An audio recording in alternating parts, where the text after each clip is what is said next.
Hello everyone, it's Andrew here from IDB with everything new in iOS 10.3. First up is a new media query that developers can utilize to serve alternative pages to help reduce motion on websites. Siri gained a few new tricks.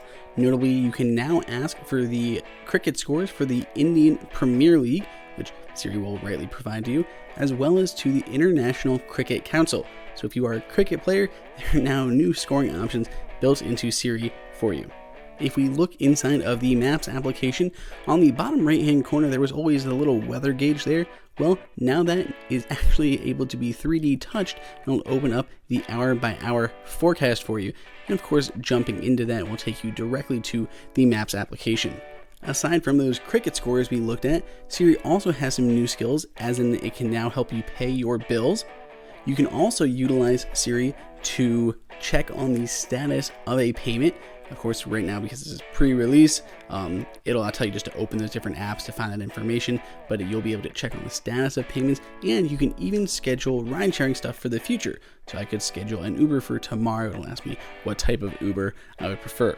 If we hippity hop over to the settings application, on top now is a little profile. It'll give you your name as well as like all your Apple ID information. Jumping into that, you can see all your iCloud stuff, all your basically your whole account information, including all the devices on your account. Previously, this was just located elsewhere in settings. They just made it more prominent from when you just jump into the settings app. Also, we have the inclusion of the APFS, where the Apple file system will be updated on your phone, so it is important to make sure you back up your phone before doing the iOS 10.3 update. As far as HomeKit goes, there was now new support for programmable switches. It's been expanded compared to what it was in the past. If you're a big HomeKit user, something like that will be nice.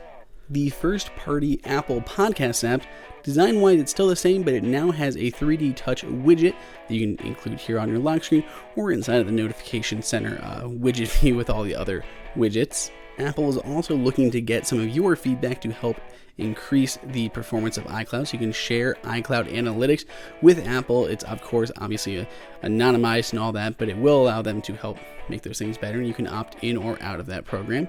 Developers will now be able to actually respond to reviews on the App Store, both inside of iOS 10.3 as well as the new update to macOS. And since we're looking at apps, we're also looking at the end of 32-bit support. Now when you open up an older application, you'll have an alert saying this app really needs to be updated, which takes you to a new section inside of the settings app to warn you about these 32-bit applications. Those might be ending with iOS 11.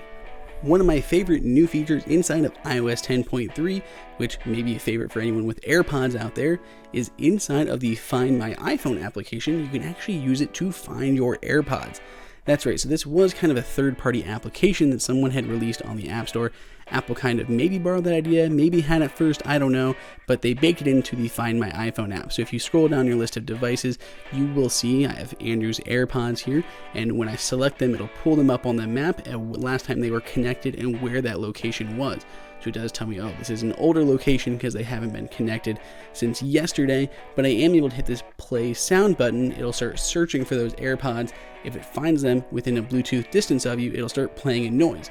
Of course, it works for both earbuds individually, so I can turn off, mute the left, mute the right, or completely stop the sound. So if you're just looking for one earbud, you can find it.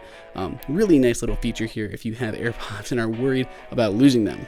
Now, I'm a big CarPlay user. I absolutely love it, and there's been some really great changes here. Notably, on that left-hand side, you'll see there's 3 quick select buttons, one for audio, one for navigation, and one for a messaging app. They're really nice. I can jump between those two, and you'll see some different changes in the music app, allowing you quicker access to what's playing next and what's currently playing. And then, of course, Maps was updated. You can now see electric vehicle chargers on the map, which is something that iOS 10 got a little bit earlier before it came to CarPlay. So that is all the new features here in iOS 10.3. If we missed something substantial, do the right thing and let everyone know down in the comments below. Otherwise, subscribe, give us a thumbs up. And until next time, this is Andrew for IDB.